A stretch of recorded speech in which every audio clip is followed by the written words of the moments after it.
"Why aren't you speaking to me?" I asked, puzzled by the sudden silence. "I've chosen not to engage with strangers," came the reply.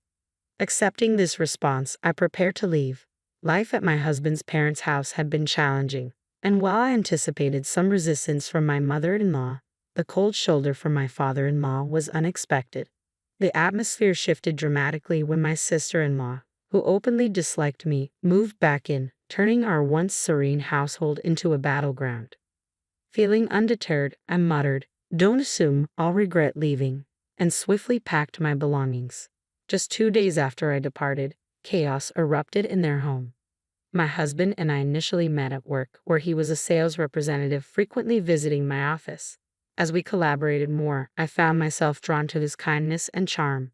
While he may not have been conventionally attractive, his personality won me over, and it wasn't long before we started dating. During our conversations, he revealed that he grew up in a stable family with loving parents and a sister. My background was starkly different. I had lost my parents at a young age and was raised in an orphanage. Discussing my past was difficult, but he listened empathetically and reassured me of his unwavering support. It wasn't long before he proposed, eager to take our relationship to the next level. When I met his parents and shared my upbringing, they were supportive, dismissing any notion that it would impact our marriage. This acceptance warmed my heart, though my sister-in-law's reaction suggested she was less pleased. At the time, I brushed off her surprise, attributing it to the adjustments of our growing relationship.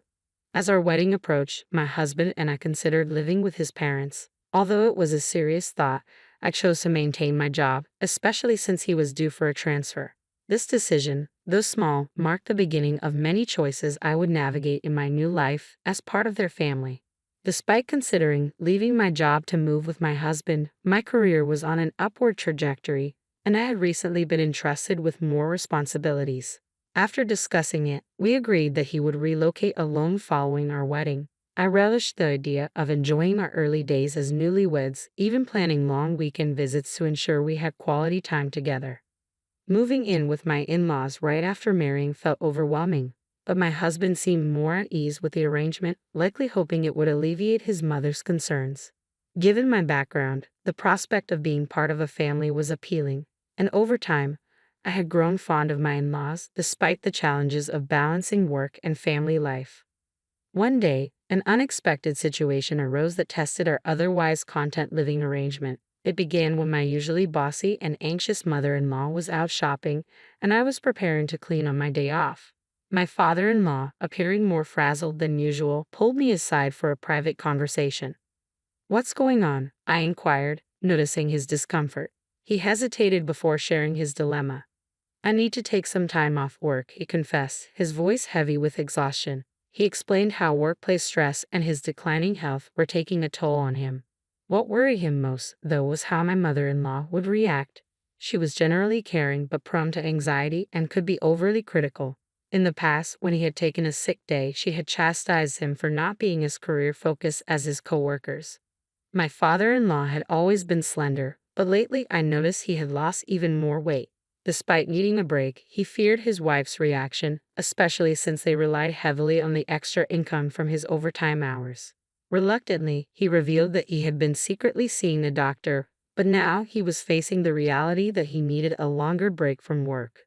"If I tell her, she might leave me," he admitted, his voice tinged with desperation. The thought saddened me. My in-laws had welcomed me with open arms, despite my difficult past growing up in an orphanage. I felt a strong sense of duty to support them in return. "Okay," I said gently, "I'll send you money every month to help cover the expenses." I was determined to ease his burden. "I'm sorry you're going through this. Focus on getting better and return to work when you're ready." His shoulders relaxed with visible relief. "Thank you so much," he replied, though the weight of the secret he had to keep was still apparent in his expression. After our conversation, he continued to maintain the charade of going to work each day, hiding the truth from my mother-in-law to avoid upsetting her. This secret added a complex layer to our family dynamics, but I was committed to supporting him through this challenging time.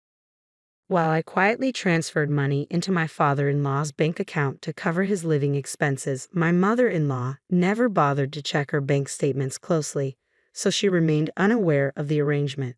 My father-in-law continued the pretense of going to work each day, But in reality, he sought solace and recovery at a mental health clinic and found peace during long walks in the serene mountains.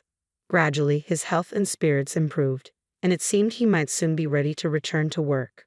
However, an unexpected event disrupted the fragile balance in our household. After a heated argument with her husband, my sister-in-law returned to her parents' home. "There's nothing like being back home," she declared with obvious relief, venting about her strained marriage. "I thought I'd lose my mind staying with that foolish husband of mine. I'll be staying here for a while, so you'll need to cook for me too." From the first family gathering, it was clear she harbored resentment toward me. At her wedding, she grimaced throughout the event and later criticized my appearance to my face, insinuating her brother could have married someone more attractive. She also made cruel comments about my upbringing in an orphanage, openly calling it an embarrassment. When she had initially moved out after her marriage, I assumed her presence in my life wouldn't be a permanent concern. However, her sudden return due to marital problems seemed anything but temporary.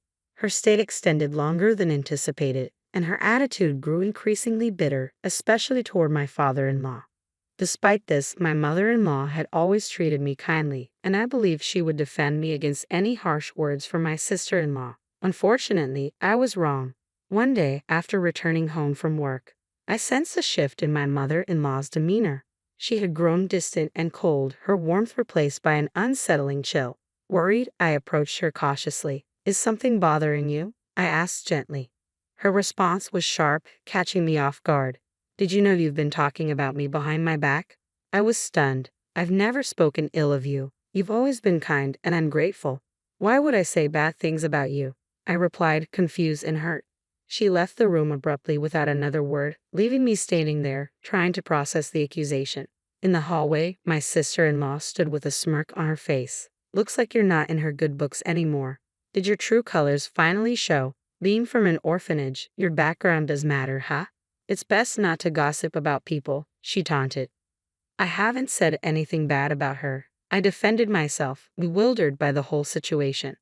"Oh, the neighbors mentioned it when I came back," she said with a smug grin. "They said you've been speaking poorly of her all along." "That's not true. I've never said any of those things." "Stop making things up," I protested, but my words fell on deaf ears.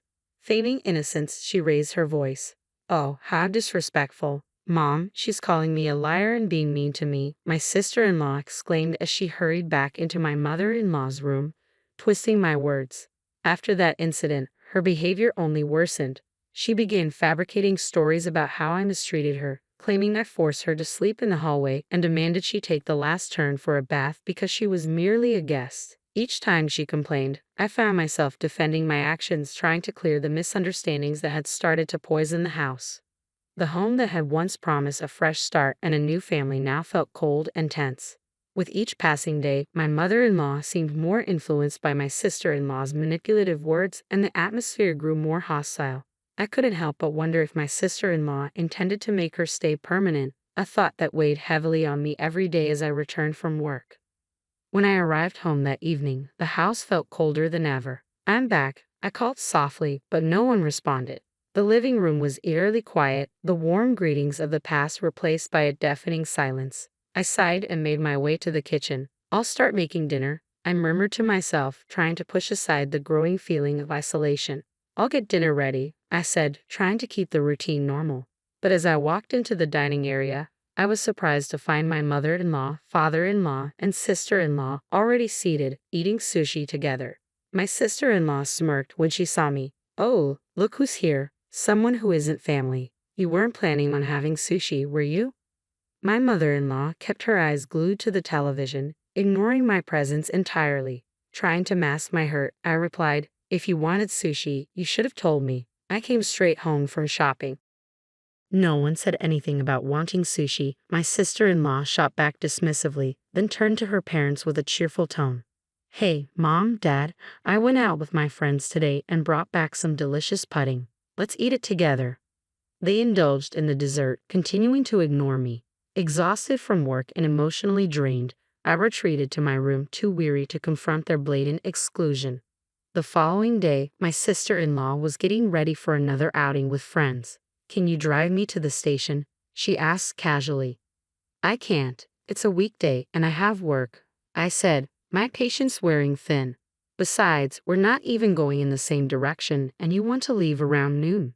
She pouted, trying to manipulate me. Just take the day off. It's fine. Your cute little sis-in-law just wants a ride.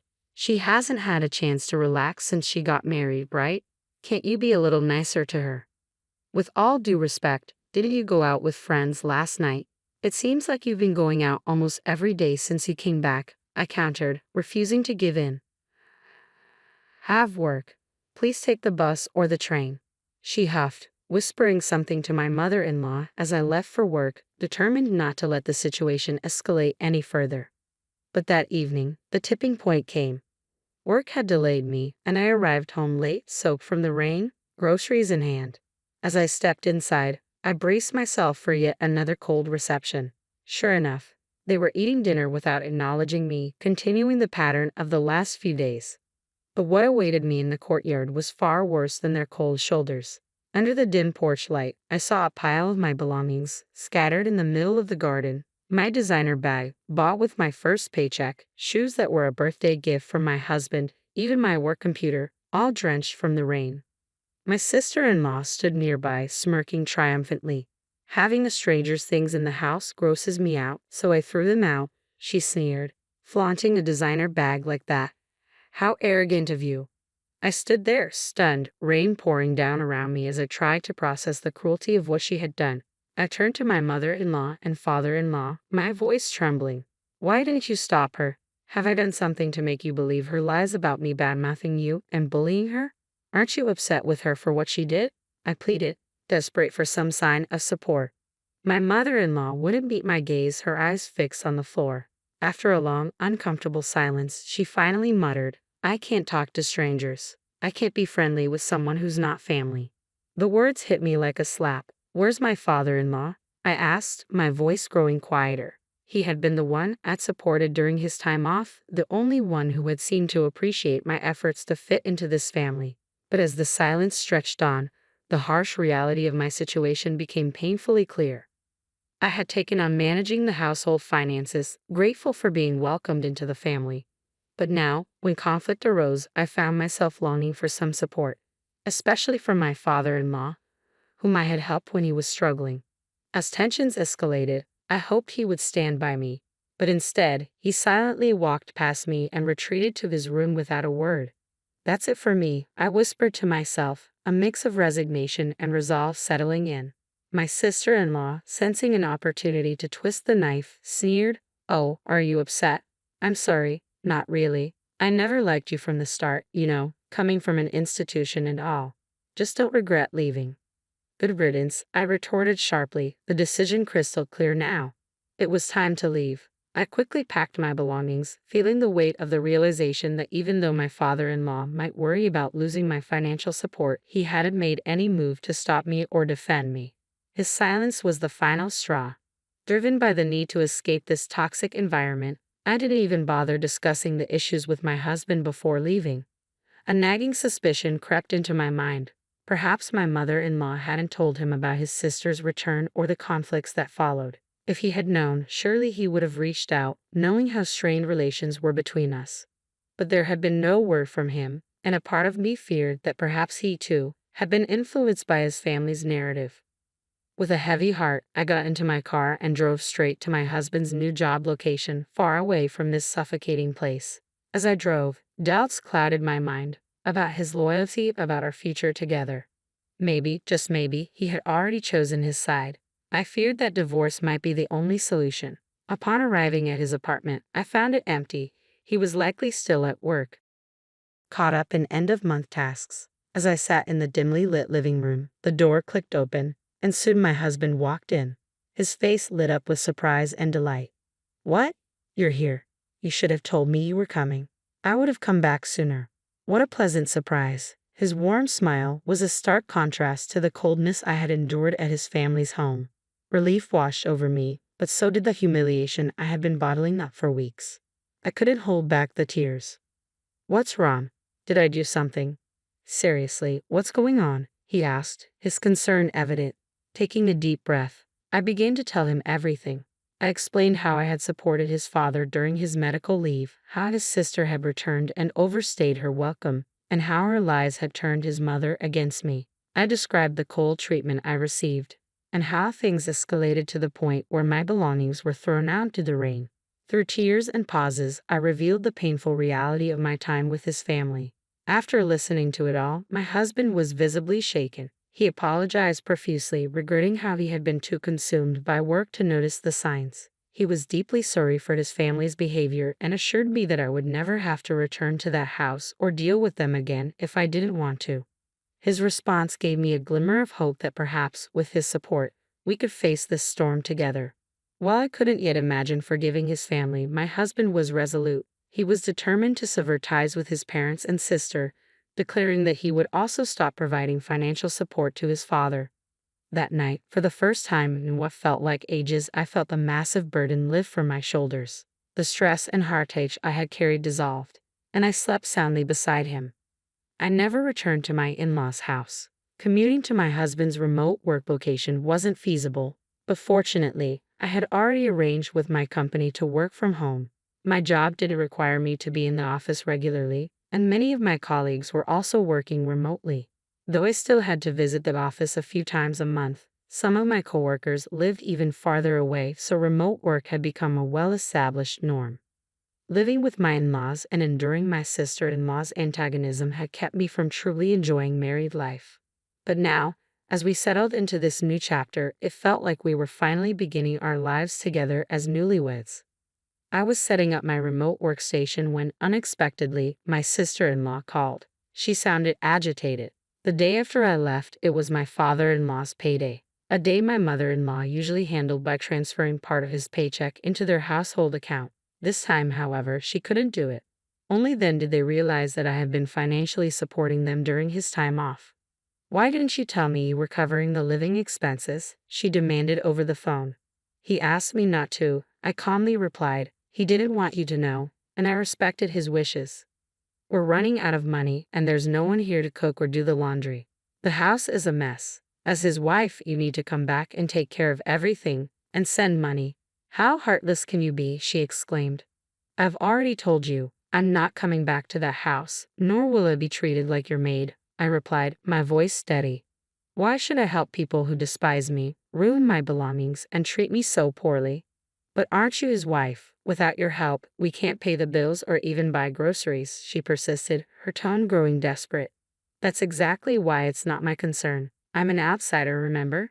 So it's none of my business," I said, echoing her earlier words to me before hanging up, ignoring her further complaints. Despite their numerous calls and messages, I stood firm. No longer would I be manipulated by guilt or pulled back into their chaos. This was a liberating moment for me, solidifying my resolve to build a new life with my husband, free from the toxic ties that had once held me back. When my husband returned from work that evening, finally answered their calls, he was resolute. "I will never forgive you for how you treated her. She's not coming back, and neither am I. I don't see you as my family anymore. Leave my wife alone, or you'll regret it." Considering how much my sister-in-law idolized her brother and how dependent my mother-in-law had been on him, his declaration must have shocked them deeply. A few days later, my father-in-law called, his voice thick with desperation. He explained how unbearable life had become with my mother-in-law and sister-in-law and pleaded with me to resume the financial support. Although they had initially welcomed me into their family, despite my background, their failure to support me when I needed it most was unforgivable. I owed them nothing. "I will never assist you again," I told him, and ended the call. In an act of sheer desperation, my mother-in-law and sister-in-law showed up at my workplace, hoping to cause a scene. Anticipating their behavior, I had already informed my company of the situation, and security was on high alert. They caused a commotion, demanding that the company force me to send money back to their household. When my husband found out, he was livid. He advised me to report them to the police. My colleagues were incredibly supportive, encouraging me to stay focused on my life and work, far removed from the toxic environment of my in-laws.